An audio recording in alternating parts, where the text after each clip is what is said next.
ہم اس وقت مظلوم کی حمایت اور ظالم کو متنبہ کرنے کے لیے یہاں پر بیٹھے ہیں اور ہم اپنی آواز احتجاج بلند کر رہے ہیں۔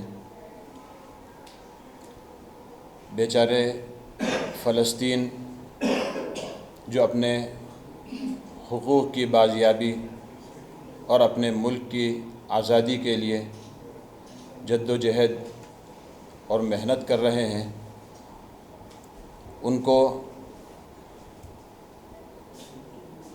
ایک تو دہشت گرد کے نام سے یاد کیا جا رہا ہے۔ کتنا افسوسناک بات ہے۔ فلسطین اہل فلسطین کا ہے، اس کے اوپر اگر کوئی اور قابض ہوتا ہے تو یقیناً وہ ظالم کہلائے گا۔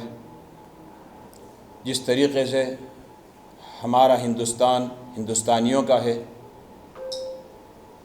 انگریزوں نے آ کر یہاں قبضہ کیا، ظلم و زیادتی کی، تو یہاں کے عوام نے، یہاں کے ایک ایک قوم نے، ایک ایک فرد نے آگے بڑھ کر قربانیاں دی، اپنے ملک کو آزاد کرایا۔ اسی طریقے سے ملک فلسطین وہ اہل فلسطین کا ہے، ان کو حق ہے کہ اس کی آزادی کے لیے جد و جہد کریں۔ اور اسرائیل جو کہ 75 سال سے وقتاً فوقتاً ظلم و زیادتی پر آمادہ ہے، اور افسوس کی بات یہ کہ دنیا کی بڑی سپر پاور طاقتیں نہ ظالم کو سمجھ رہی ہیں نہ مظلوم کو، ظالم کی مدد پہ اور مظلوم کو نظر انداز کرنے پر آمادہ ہے۔ یہ کتنے افسوس کی بات ہے کہ انسانیت کو بھلا بیٹھے ہیں، انسانیت کو ایک دم نظر انداز کر دیا ہے۔ کیا یہی انسانیت ہے کہ ظالم کو اور ظلم کرنے پر آمادہ کیا جائے اور مظلوم کو نظر انداز کیا جائے؟ ہمارے نبی حضرت محمد صلی اللہ علیہ وسلم نے ارشاد فرمایا، ظالم اور مظلوم دونوں کی مدد کرو۔ صحابہ کرام رضی اللہ عنہم اجمعین نے پوچھا کہ یا رسول اللہ، مظلوم کی مدد کرنا تو سمجھ میں آتا ہے، لیکن ظالم کی مدد؟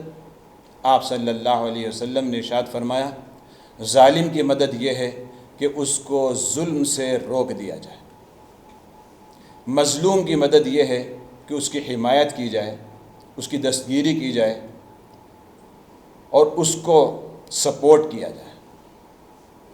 تو آج ہم اسرائیل جو کہ چھوٹے بچوں پر، عورتوں پر، بیماروں پر اور ایسے بے گناہوں پر، عام انسانوں پر، سویلین پر بمباری کر رہا ہے، وہ کسی بھی اعتبار سے روا نہیں، نہ دنیا کی نگاہ میں، نہ کسی شریعت کی نگاہ میں، کسی بھی اعتبار سے وہ جواز نہیں۔